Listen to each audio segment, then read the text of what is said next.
How the British government defeated the Zulu. The Zulu versus the British, the Anglo-Zulu War. The reason the Zulu lost their land to the British. What do you do when a force tries to take over what you have labored for? What do you do when you are about to lose what is precious to you?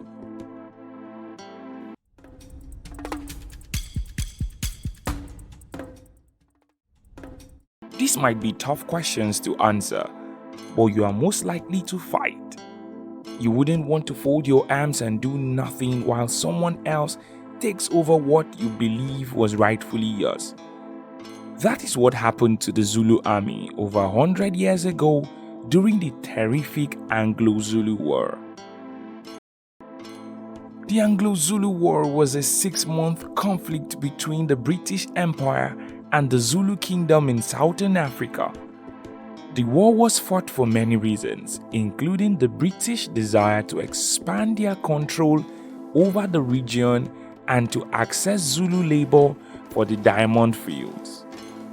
But it's quite sad that sometimes those who fight for what was theirs don't always win. In this video, let's see what the Zulu had to risk and the battle they fought for the good cause of their kingdom.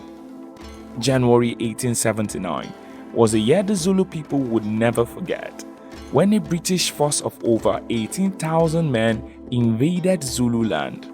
The British army was well equipped with modern weapons, including Martini-Henry rifles and artillery. The British also had several experienced officers who had fought in previous wars.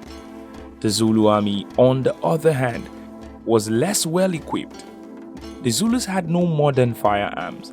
Their main weapons were spears and shields. The Zulus also did not have a centralized command structure, making it difficult to coordinate their attacks. The British army was divided into 3 columns which advanced into Zulu land from different directions. The British commander Lord Carnarvon believed that Zulus could not resist his superior forces. Even though the British army was stronger, the Zulu army knew that retreating was not the best option for them.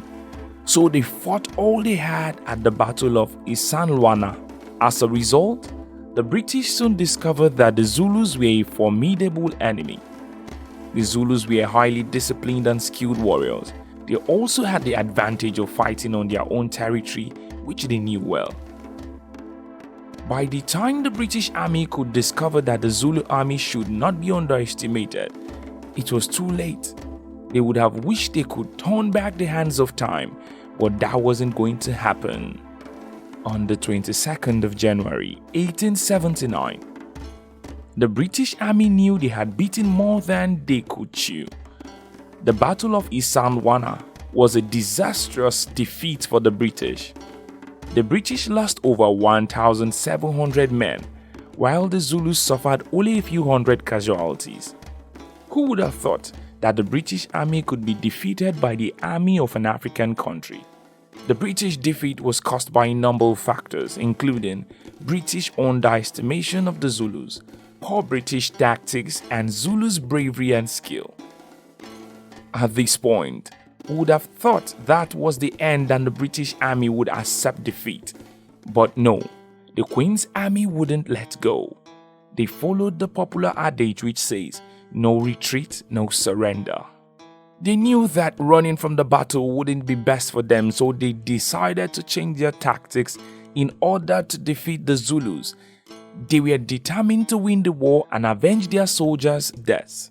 Lieutenant General Lord Carnarvon, the British commander, made many changes to his tactics after Isanlwana. He realized that he needed to be more careful and used his superior firepower to his advantage. He also realized that he needed to improve his reconnaissance and use more mobile columns. Chelmsford also received reinforcement from Britain, which increased the size of his army to over 40,000 men. The British resumed their offensive in March 1879. They used their superior firepower and mobility to defeat the Zulus in several battles, including the Battle of Kambula and the Battle of Gegendelovu. On the 4th of July 1879, the British defeated the Zulus in a decisive battle at Ulundi. The Zulu army was outnumbered and outgunned. Over 1,000 Zulus were killed in the battle, including Sheswayo's son. The Battle of Ulundi marked the end of the Anglo-Zulu War. The British had achieved their victory, but at a heavy cost. Over 1,700 British soldiers had been killed in the war.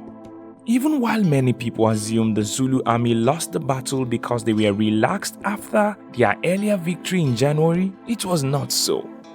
There was little the Zulu army could have done because the British army was at an advantage. Firstly, the British army had superior firepower. They also had a better organization compared to the Battle of Isanluana. The British army also used more brutal tactics. Without mincing words, the Anglo-Zulu War was a watershed moment in South African history. It led to devastating consequences for the Zulu.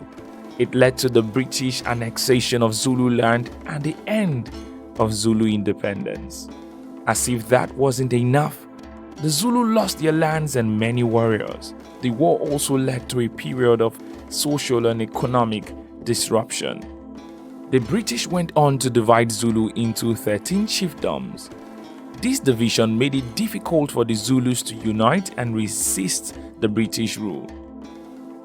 The British also imposed some harsh measures on the Zulus, including banning their traditional weapons and dances.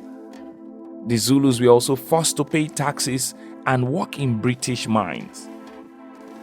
The Anglo-Zulu War also had a profound impact on race relations in South Africa.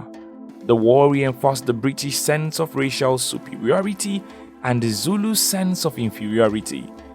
The war also led to increased racial tensions in South Africa, eventually culminating in the apartheid era. But Zulu wasn't the only one affected by the Anglo-Zulu. It also had many consequences for the British. The war was costly in terms of both lives and money. It also damaged Britain's reputation as a military power. The war also led to a debate within Britain about the ethics of imperialism. Some people argued that the war was justified and that the British had a duty to civilize the Zulus. Others argued that the war was immoral and that the British had no right to impose their rule on the Zulus. Without a doubt, the Anglo-Zulu War was a complex and tragic event. The Anglo-Zulu War continues to be a controversial topic in South Africa today. Some people see the war as a necessary evil that led to the advancement of civilization. Others see the war as a brutal and unjust act of aggression. Despite the aftermath of the war, it is important to remember the heroism and determination of Zulu warriors. The Zulus fought bravely against a much stronger enemy. They showed the world that they were proud and independent people. That act of standing for what was theirs has gotten many generations talking about them. You can also add your voice to the conversation about the Anglo-Zulu War by sharing your thoughts in the comment section. If you find this video enlightening and would love to see more, kindly subscribe to this channel and click on the notification bell to get notified when we upload a new video. Thank you for watching. See you in another one. This is African History Television.